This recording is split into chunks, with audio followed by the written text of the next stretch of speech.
Bem-vindos ao terceiro e último documentário sobre a freguesia do Vilaroco. Hoje vamos focar o património cultural e religioso, e é pelo património religioso que vamos começar.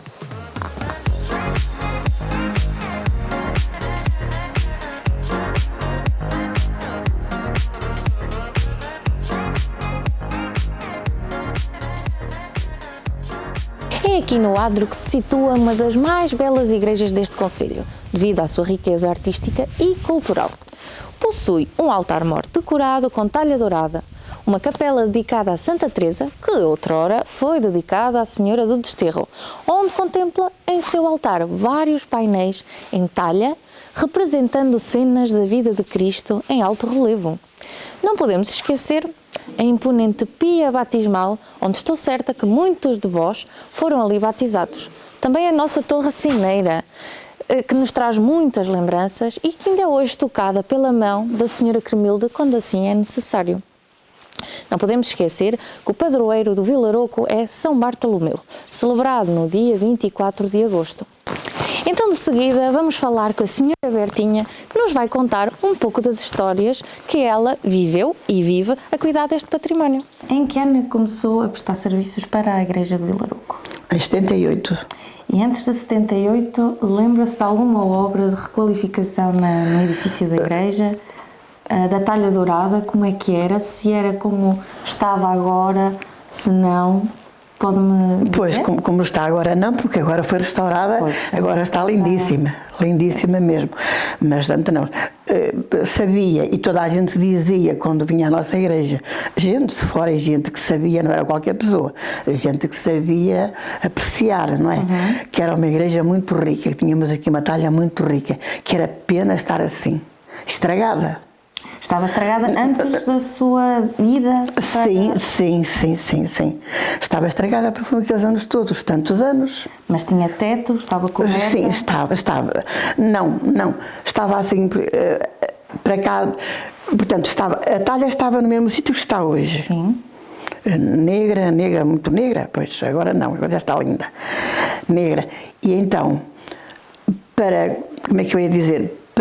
Da talha para cá é que estávamos assim sem nada. Também tinha um forro muito bonito, trabalhado, pintado, o que não ficou agora assim, como seja um forro de uma casa qualquer. Ok. Pronto, estragou-se, tinha aqueles anos todos em volta. A torre também foi mudada porque não era dali. Ai, não? Não, era daqui, deste lado sul. Pois a senhora Bertinha foi catequista durante quantos anos? Ainda sou, muito, desde sempre. Ainda é, não é? Agora vamos seguir viagem pelas várias capelas desta freguesia, começando pela Capela de São Miguel. Dedicada ao arcanjo São Miguel, esta capela situa-se no Vidigal e foi erguida em 1707. Com o passar dos anos, esta capela degradou-se, tendo sido utilizada como um palheiro, é verdade. Até que, em 1994, a população, descontente com o estado de conservação, uniu-se e reergueu esta capela, como podemos ver a configuração de hoje. Esta é a bela capela da Nossa Senhora da Estrada, a mesma que deu nome a este núcleo populacional, como eu vos referi no primeiro documentário. Segundo a população local, foi construída para proteção de quem passava por aqui. Possui um ex-voto com a data de 1719 que faz referência a um milagre que Nossa Senhora da Estrada fez a um habitante do Vidigal, como nós vamos ler a seguir. Milagre que Nossa Senhora fez a Gaspar de Sousa Correira, do Vidigal, de uma enfermidade de um cabrunco em um olho misturado com uma encipela e oferendosa a este Divina Senhora logrou saúde. Seguindo a viagem, encontramos a Capela de Santo António, que se localiza aqui no cemitério do Vilaroco e foi mandada erguer por uma família bastante abastada pelo ano de 1803. Temos aqui a Capela de Santa Eufémia, que outrora foi dedicada a São Domingos. Sabemos que foi construída por motivos de crença e fé por parte de toda a população, devido aos vários milagres que Santa Eufémia fazia e ainda faz, conforme dito pelos habitantes, pois no interior desta capela existem várias ofrendas em cera.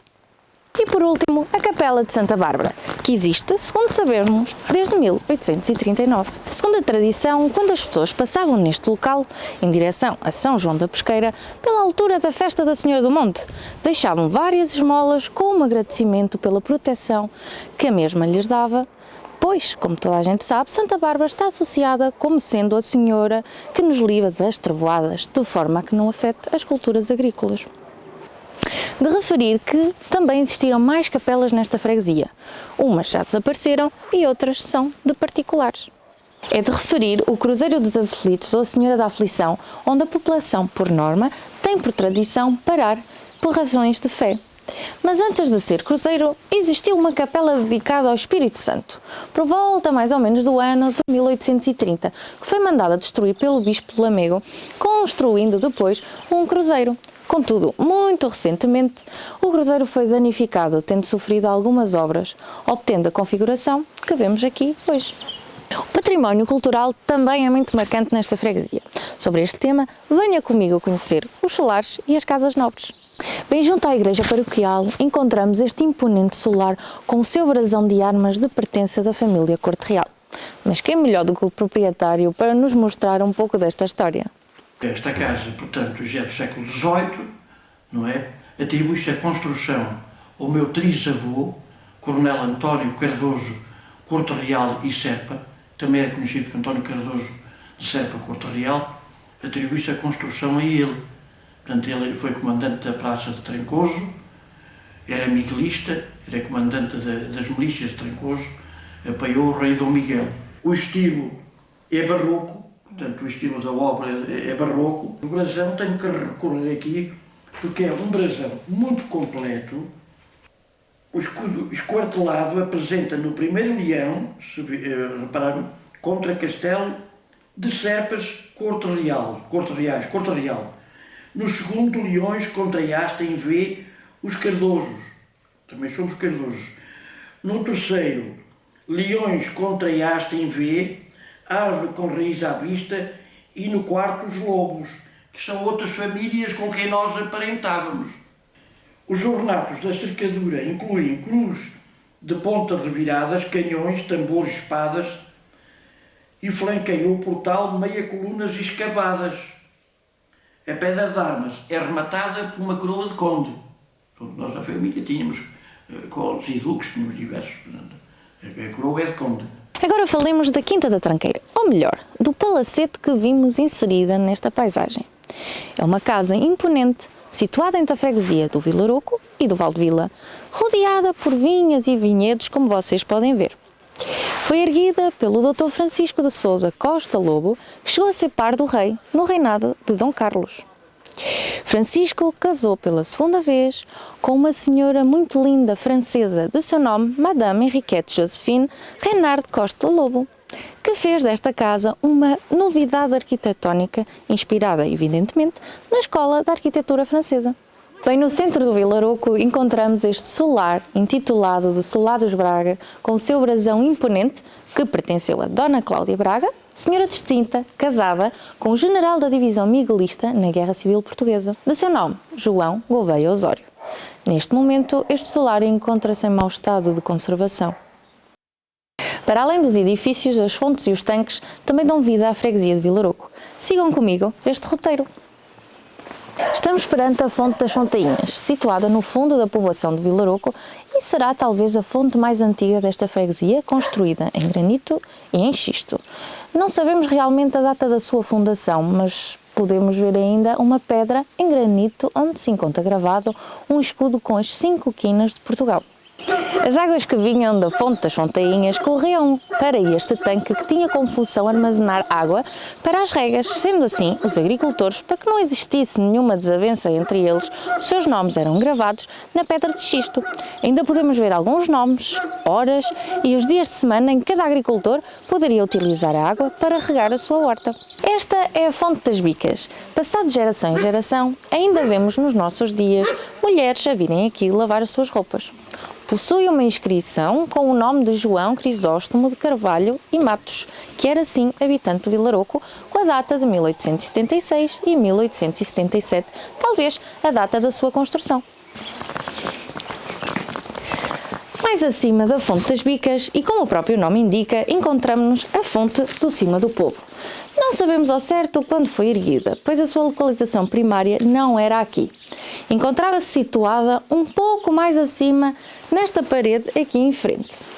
Mas, para facilitar a população, foi construída neste local em 1949, tendo um grande escadório onde os habitantes podem vir buscar água para diversos fins. Seguindo a viagem para o Vidigal, deparamos-nos com a fonte do Vidigal, que é muito querida para os habitantes que vivem aqui, pois também se vê ainda as mulheres a lavarem a roupa nestes tanques aqui atrás. Sabemos que foi erguida no século XIX e que sofreu uma requalificação no ano de 1979, mantendo o seu traço até aos dias de hoje. Já a fonte de São Domingos está localizada fora da população do Vidigal, que serviu em tempos para a rega dos seus terrenos.